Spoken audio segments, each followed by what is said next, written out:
2020년 3월 10일 매일 성경의 본문은 마가복음 4장 35절에서 41절입니다. 제목은 풍랑을 만난 사람들입니다.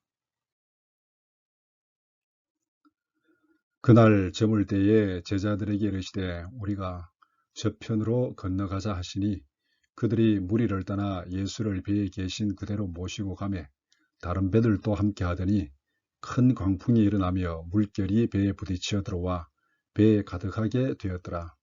예수께서는 고물에서 베개를 베고 주무시더니 제자들이 깨우며 이르되 선생님이 우리가 죽게 된 것을 돌아보지 아니하시나이까 하니 예수께서 깨어 바람을 꾸짖으시며 바다들에 이르시되 잠잠하라 고요하라 하시니 바람이 그치고 아주 잔잔하여지더라.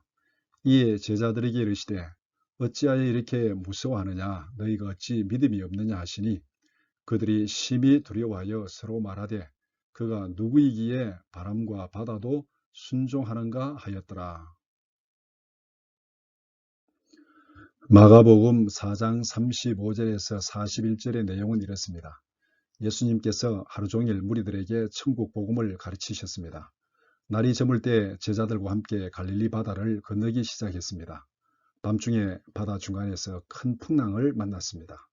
본문은 밤중에 만난 큰 풍랑을 어떻게 극복하였는지를 말씀합니다.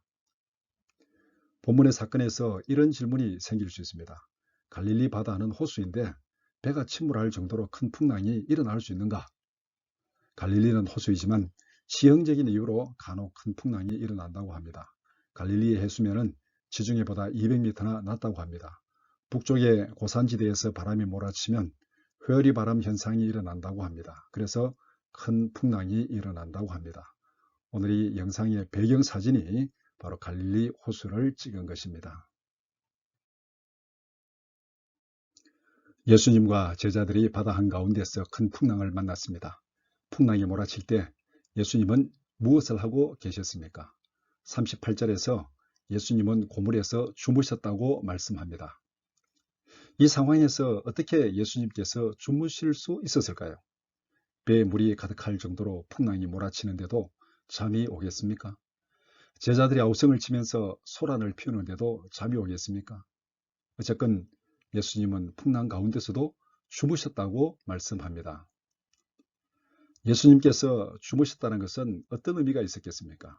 예수님은 풍랑을 전혀 두려워하지도 않고 걱정하지도 않았다는 것입니다. 한편으로는 제자들이 어떻게 하는지 보고 계셨을 수도 있습니다. 잠에서 깨어난 예수님은 어떻게 하셨습니까? 바람과 풍랑을 꾸짖으시고 잔잔하게 만들었습니다.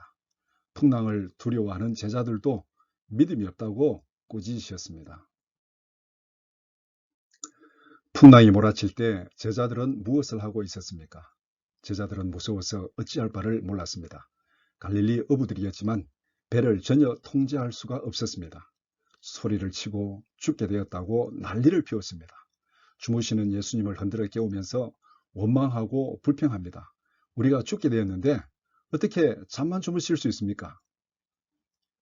예수님께서 풍랑을 잔잔케 하신 후에는 어떻게 행동했습니까? 풍랑에 대한 두려움은 말끔히 사라졌습니다. 그 대신 예수님께 대한 경외심을 가지게 되었습니다. 풍랑은 제자들에게 두려움과 큰 고통을 주었습니다.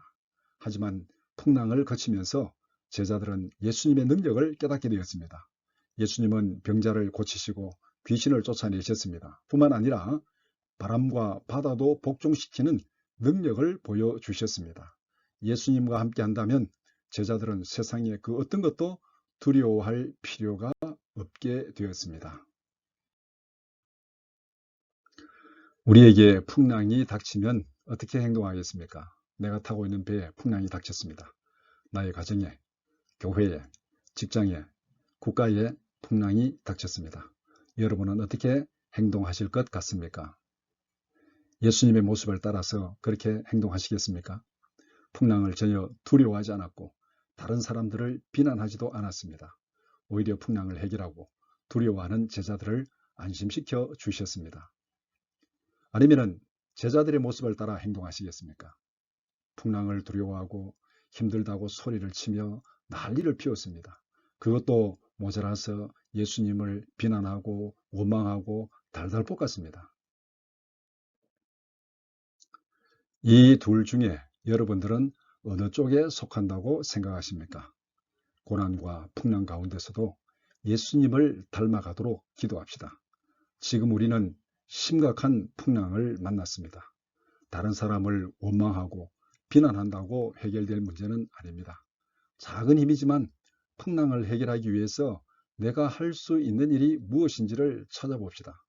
작은 일이라도 풍랑을 이기는 데 힘을 보태는 우리 모두가 되기를 축복합니다. 이렇게 기도하면서 하루를 시작합시다. 첫 번째, 풍랑 가운데서도 하나님께서 행하시고자 하는 뜻을 발견하게 하소서. 둘째, 풍랑을 해결하는 데 작은 힘이라도 보탤 수 있게 하소서. 셋째, 여러 가지 풍랑 가운데서 고난당하는 성도들과 이웃을 위해서 기도합시다.